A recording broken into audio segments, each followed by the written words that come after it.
नगर परिषद के सफाई कर्मचारियों का आज सब्र का बांध टूट गया। आज उन्होंने नगर परिषद के बाहर कूड़ा फैलाकर प्रदर्शन किया और कहा कि जब तक उनकी मांगें नहीं मानी जाती उनका प्रदर्शन ऐसे ही चलता रहेगा।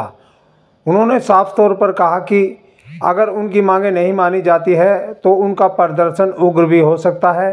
सारे शहर में गंदगी का माहौल बना हुआ है, अधिकारी अपनी मनमानी पर अड़े हुए हैं। उन्होंने कहा कि सरकार ने जब उनकी मांग मान ली गई है तो अधिकारी उन पर अमल क्यों नहीं कर रहे। अधिकारियों की मंशा क्या है क्या नहीं ये उनको पता नहीं।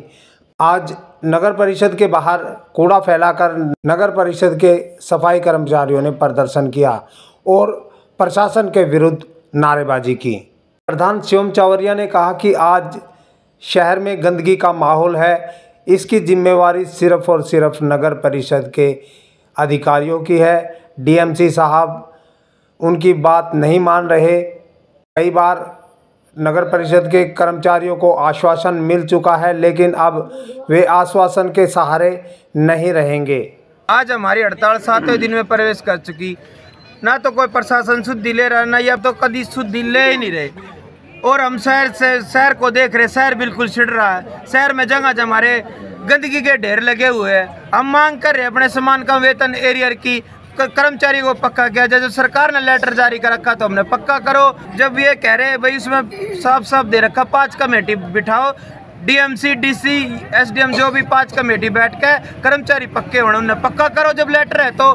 और जब एरियर की मांग को लेकर है वो हमारा कई पालिका परिषदों में मिल चुका है।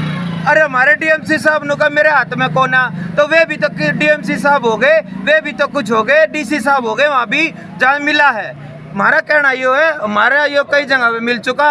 हमने जब तक हमारा एरियर हमारे खातों में ना डलेगा ये हड़ताल ऐसे रहेगी। आज ये हमारा छोटा सा प्रोग्राम था। डोर टू डोर के कर्मचारी थे जो अपनी रेहड़ी रिक्शा में घरों से कूड़ा ले रहे थे। हमारे कर्मचारियों में रोष बना हुआ था क्योंकि रोष तो आप पे बन जाएगा जब सुबह 5 दिन रात का धरना देगा कर्मचारी। सुबह 5 बजे महिला बेचारी भुक्की प्यासी दरी पा के फिर बैठ जा और फिर ये कूड़े ठाते आदमी ने देखेगी तो लिपटेगी। अरे उन्होंने फिर रोकने का काम करा और ये जो रेहड़ी आज ये 4 रेहड़ी भर रखी थी डोर टू डोर वालों ने, वो जो कूड़ा था हम वो रेहड़ी हमने यहाँ पे नगर पालिका गेट पे हमारे कर्मचारियों ने मोदी मार दी और इसकी जिम्मेवारी नगर परिषद प्रशासन की है। डीएमसी साहब से कुछ बात हुई आपकी? डीएमसी साहब से हमारी बहादुरगढ़ के अंदर बात हुई थी। डीएमसी साहब का तो वही झूठा फैसला है।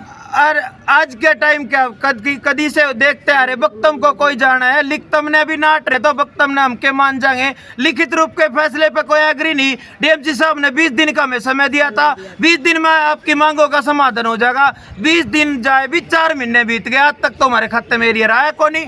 तो इसलिए हमारे सभी कर्मचारियों का ये कहना है जब तक हमारा खाते हमारा एरियर नहीं होगा हमारे कर्मचारी हड़ताल वापस नहीं लेंगे। कितने दिनों लगभग 1.5 लाख के करीब। और जब सरकार का पैसा है, डीएमसी साहब ये कहते हैं कि हमारे लेवल पे नहीं है। हम ये बात बताना चाह रहे हैं हमारा आप लोग मीडिया के माध्यम से भी और जनता से बताना चाहे हमारे साथ कितना शोषण हो रहा है। तेल साबुन की बात है, तेल साबुन सरकार लेवल की बात को ना। और फिर देना जब हम रो के हड़ताल करके प्रदर्शन करके मांग भी ला तो देना पड़े ना, तो अधिकारियों की मंशा उसमें ठेका लगाने क्यों है। हम कह रहे डीएमसी साहब ने इन बातों पे भी तो शुद्धि लेनी चाहिए। जब हमारा हेफड़ सरकार ने कर्मचारियों की हेफड़ से कंपनी दे रखी है और वहां से तेल साबुन आना, तो यहाँ के जो अधिकारी है वो ठेका क्यों लगाते हैं उस पे? इन चीजों को क्यों नहीं देखा जा रहा? सरासर हमारे साथ शोषण हो रहा और ये हम बिल्कुल नहीं सहेंगे। तक हमारे संविधान नहीं हो रहा, ठीक है। और ले और जब बिठा दे जब उठा दे झूठे आश्वासन दे के, ठीक है। इब का हम यो एरियल लेके उठेंगे। ये सारे काम जो कर रहे हैं हम ये हमारा मजबूर कर रहे हैं और हम करने पर मजबूर इसलिए हो रहे हैं कि हम जो हमारा हक है वो हमारे से देते क्यों नहीं। ये आज का प्रदर्शन हमारा रोष प्रदर्शन है। हम इन अधिकारियों से तंग आ चुके हैं, इनके झूठे आश्वासनों से हम दुखी हो चुके हैं और आज हमने ये काम करने पर इन अधिकारियों ने हमें मजबूर किया। और हम ये कहना चाहते हैं कि आज तो हमने सिर्फ पालिका में ये काम किया, लेकिन अगर हमारी मांगों को नहीं माना गया तो यही काम हम रोडों पर उतर कर करेंगे। हम पूरे रोड में कूड़ा खिलाएंगे और इसकी जिम्मेवारी सिर्फ और सिर्फ इन प्रशासन के अधिकारियों की होगी। ये कूड़ा कहाँ से उठा के लाया? ये डोर टू डोर वाले आज रेडी भर रहे थे, जिनको देख के हमारी कई महिला साथियों ने उन्हें देखा और उन्हें रोका और उनको यहाँ पर रेडी लाने के लिए कहा, और इसलिए हमने ये यहाँ गिराया। तो आपकी मांगे जब तक मांगे नहीं मानी जाती ऐसे जी, हम बिल्कुल नहीं उठेंगे, हम कोई काम नहीं ना करेंगे ना करने देंगे डोर टू डोर वाले को। अधिकारियों की ओर से कोई आश्वासन मिले तो हाँ जी, हम अब की बार झूठे आश्वासनों के ऊपर बिल्कुल भी भरोसा नहीं करेंगे, बिल्कुल भी। जब तक एरियल हमारे खाते में नहीं आएगा हम कोई भी हड़ताल नहीं ख़त्म करेंगे। और मैं ये कहना चाहूँगी कि ये तो अभी सिर्फ ट्रेलर है, पिक्चर अभी बाकी है। यस।